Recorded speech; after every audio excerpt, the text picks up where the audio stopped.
It's time to Urban Speaker. Bapakku sayang, bapak bagi GoPay, Pak. Malah minta GoPay. Pada di Makarim ini lagi kasus loh. Bahkan sampai hoti-hoti, sampai masuk media internasional. Hah? Internasional? Tumben berita Endol aku keluar negeri. Asli, gue tuh gak pernah expect ya, sampai The New York Times ikut ngebahas. Dan mereka bilang kasus ini bukan cuma soal korupsi kerombok, tapi juga soal gimana wajah hukum Indonesia dilihat sama dunia. Astagfirullahaladzim.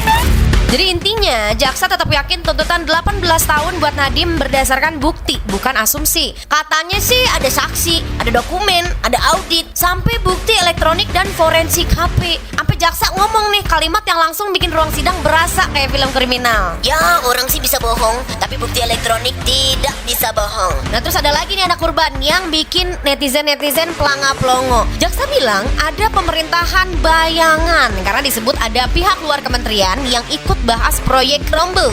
Hah? Shadow government? Ini Kemendikbud atau apa sih? Nah tapi di sisi lain, publik luar negeri malah mulai khawatirnya ada beda arah. Karena buat mereka, Nadiem tuh bukan cuma mantan menteri. Dia tuh simbol startup Indonesia, pendiri Gojek, anak muda teknologi yang dulu dipuji tuh gara-gara masuk pemerintahan. Mana tuh yang muci-muci dulu? Maju sini. Sekarang 2026 malah dituntut 18 tahun penjara. Puyeng gak tuh bapak? Dari inovator masa depan jadi terdakwa tipikor. Cepet banget ya plot twistnya.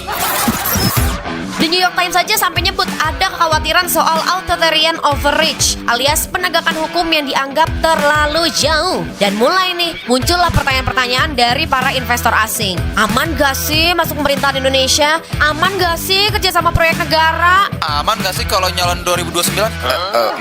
Maksudnya... Nah ini nih yang bikin bahaya sebenarnya. Karena kasus ini tuh ternyata bukan cuma soal salah atau benernya Nadiem Makarim, tapi soal citra Indonesia di mata dunia. Malu sih menurut gue sampai The New York Times, tapi ya nggak tahu dibayar apa kagak. Ups, orang luar tuh sensitif banget ya, tapi sama kepastian hukum mereka tuh kepo loh. Mainnya jelas gak? Keputusan kebijakan bisa langsung dipidana nggak? Dan proses hukumnya di Indonesia tuh fair apa enggak? Sudah pasti enggak. Oh, nggak tahu deh yang salah.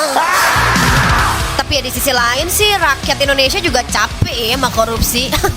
Mohon maaf saya juga capek pak. Intinya sih mau siapapun orang nih, mau pejabat, startup, menteri yang lagi dengerin gue sekarang. Enggak ya punten. Ya kalau salah ya tetap harus dihukum lah. Jadi sekarang Indonesia tuh lagi ada di posisi yang dipikir-pikir sih susah ya. Antara harus tegas sama lawan korupsi, tapi juga harus bikin dunia percaya kalau hukum di sini tetap adil dan profesional. Dan jujur ya, ini tuh jadinya bukan sekedar kasus kerombok doang. Ini tuh udah jadi ujian besar buat hukum Indonesia, buat iklim investasi, dan pastinya buat pertanyaan paling serem di negara ini. Niatnya bikin inovasi, ujungnya bakal diapresiasi atau malah diinvestigasi nih. Urban Radio Visual.